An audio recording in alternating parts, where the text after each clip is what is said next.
वालेकुम, कैसे हैं आप सब? अल्हम्दुलिल्लाह मैं ठीक ठाक and back with the new video will be new and the topic is relatedly old. As you all know that I always upload the video according to the units of book, the what the book is providing us. Okay, so book has made it very simple and easy for every student to remember, to learn the lesson or to learn the topic, and it is very easy to learn it.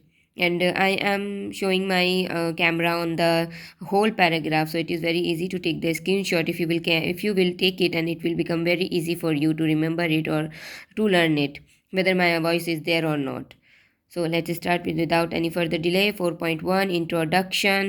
What will be the introduction? Women continue to be trapped by tradition. Prosperity has not brought social progress with it. Sun worship continues unabated. Both these stories are concerned with some of our social mores and modes, with all their ethical and human implications. The three basic areas of our concern will be. Okay.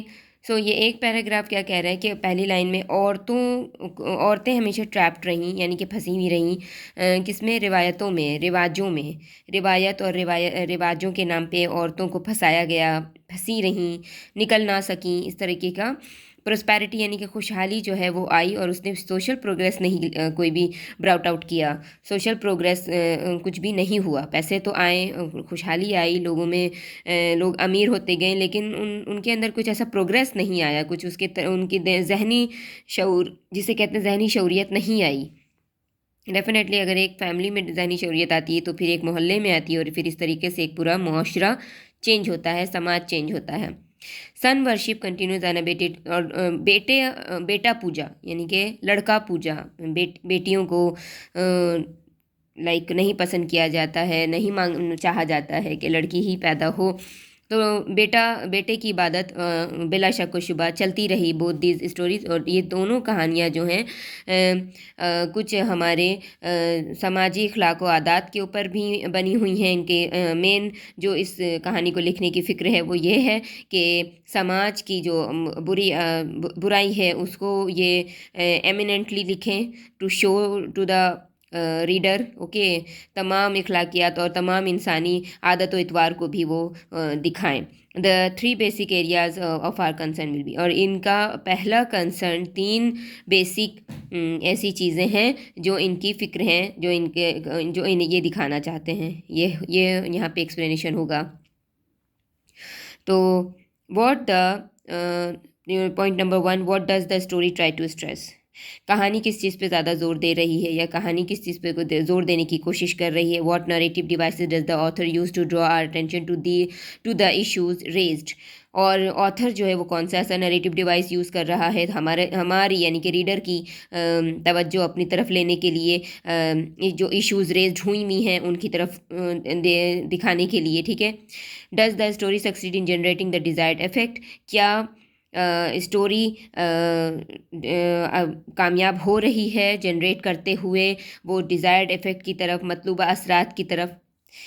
Okay, तो ये 3 point हैं, ये very important हैं। You can take the screenshot and these points will be written in this original words. Okay, you can not change it or you can not write it in your own words. Points हमेशा जो किताब में दिए हुए रहते हैं उन्हें उन्हीं के वर्ड्स में लिखना ज़्यादा अप्रोप्रिएट होता है।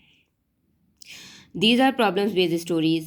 Characterization is not as important here as the problems stated. ठीक है। जो कहानी मसला जाती है, परेशानियों को दिखाते हुए, परेशानियों की बुनियाद पर ही लिखी गई है कहानी। ठीक है। जो किरदार साजी है, जो कैरेक्टर्स बनाना है, उस पर ज़्यादा जोर नहीं है, वो अहम नहीं है। इन कहानियों में कैरेक्टराइजेशन बहुत ज़्यादा महत्वपूर्ण नहीं है। यहाँ पे सिर्फ़ और सिर्फ मसाइल को दिखाया गया है, स्टेट किया गया है, दिखाया गया है, उजागर किया गया है, एमिनेंटली लिखा गया है। ठीक है। The main concern of the author is to make the readers conscious of the prevalent social ills and their ethical personal dimensions. जो मेन ऑथर की फ़िक्र है, ऑथर का जो नज़रिया है, ऑथर जो रीडर को दिखाने की कोशिश कर रहा है, रीडर को कॉन्शियस दे रहा है, अक्ल शऊर देने की वो कोशिश कर रहा है ऑथर रीडर को, कि हमारे जो माशरे की बुराइयां हैं और इखलाकी बुराइयां हैं और जो लोगों की अपनी नज़रियात हैं, उनकी अनएथिकल हैबिटुएट लाइक कह दें, तो वो सब कुछ है। तो वो उन चीज़ों की तरफ जो है ऑथर हमारा ध्यान खींचने की कोशिश कर रहे हैं। It is hoped that awareness will lead to understand and some possible remedy. ठीक है, और ये उम्मीद भी की गई है कि अवेयरनेस जो है वो आएगी और कुछ मुमकिन हल भी दिए दिए जाएंगे। ठीक है, it is not necessary to provide a resolution at the and.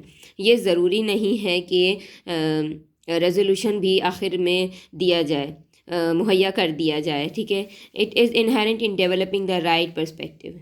और ये ज़ाती तौर पे होता है, जो अंदरूनी इंसान, हर इंसान के अंदर एक नज़रिया होता है, सोचो फ़िक्र का एक अपना नज़रिया होता है। वो उस नज़रिए के तहत अच्छाई और बुराई को जांच लेता है, परख लेता है। ज़रूरत हमें सिर्फ इतनी होती है, whether a writer, whether a poet, whether a short story writer, whoever is there, if he or she is has pen down something, so it means that the reader will shout out and reader will take out the problem by him or herself. तो आज के लिए इतना ही, ये unit में यही ख़त्म करती हूँ। This is the whole one unit and I hope it will be useful for the students and next video will be इंशाल्लाह ताला very soon on my YouTube channel. Don't forget to like and subscribe. मिलते हैं next video में इंशाल्लाह। जज़ाकल्लाह।